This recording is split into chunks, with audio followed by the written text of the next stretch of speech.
Okay, sorry, just had a little bit of technical difficulties. So we were on the topic of demand, right? So let me just recap this video before we move forward, okay? Demand is anywhere where there was extreme buying created, okay? And we are marking it from the 1 hour, okay? The best way to think of it and to know that this is your zone is when you see it breaking market structure, when the leg breaks all market structure to the left hand side.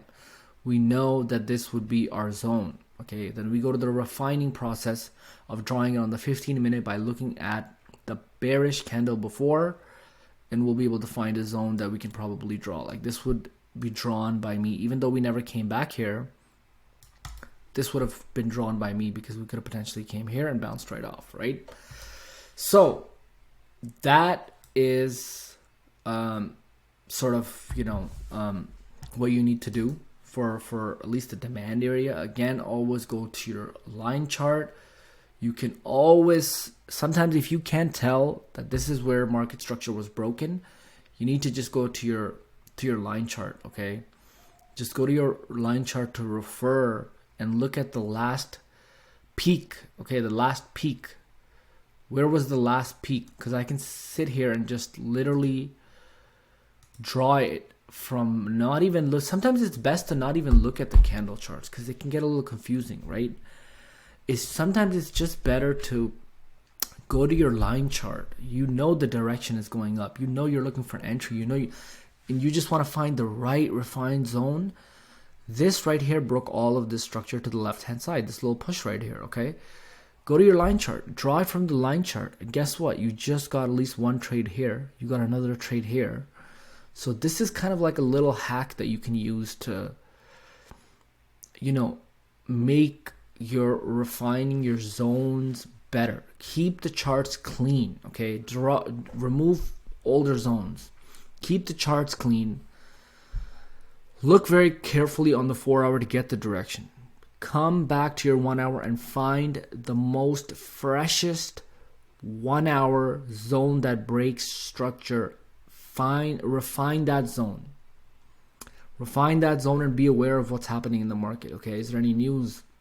Is there any correlations? Things that we're going to talk about in phase 4. With everything in mind, is your zone, the main thing is your zone. Is your zone drawn in properly? If it's not, this strategy is not going to work for you. It's just not going to work, okay?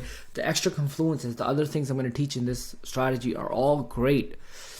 But the first thing you need to practice is your zones. Go back in time and just start drawing out hourly zones and look at them.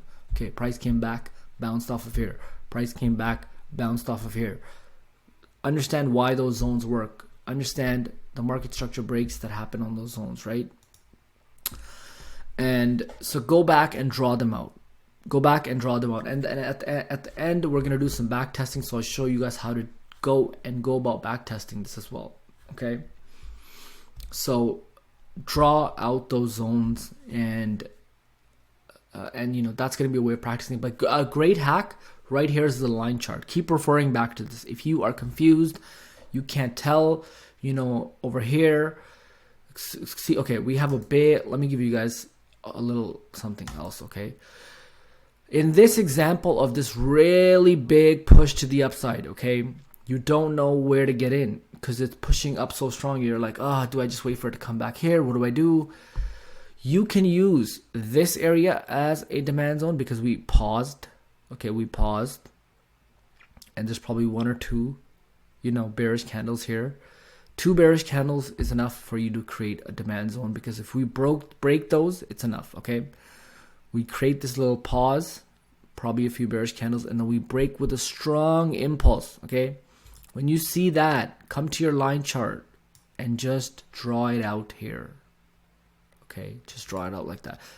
This is still a valid zone. We could still wait for it to come all the way back here. But if the trend is strong, it's not going to come back there. You need to find another zone, which can be found by something as simple as this, okay? Something as simple as this. It's a little bit more clear here on the candle chart this time. So again, that's a great hack. So that is the video explaining a little bit about what demand and supply was. Mainly this video, I want you guys to come back to when you're having trouble drawing your demand zones. Okay, when you need to find a demand zone, this is the video to come back to. This is the basis of the whole strategy. Please go back to this video over and over and over again. Go to the charts, start drawing demand zones, come back, watch this video again, go back, draw them again, okay? In the next video, we're going to talk about supply zones. And in that video, I'm going to go a little bit more in detail about how to refine your zones with the 15-minute time frame. So you can, when you go into the charts, you can start doing that as well, okay? So with that, I'm going to end this video and we're going to go into the next video of drawing our supplies.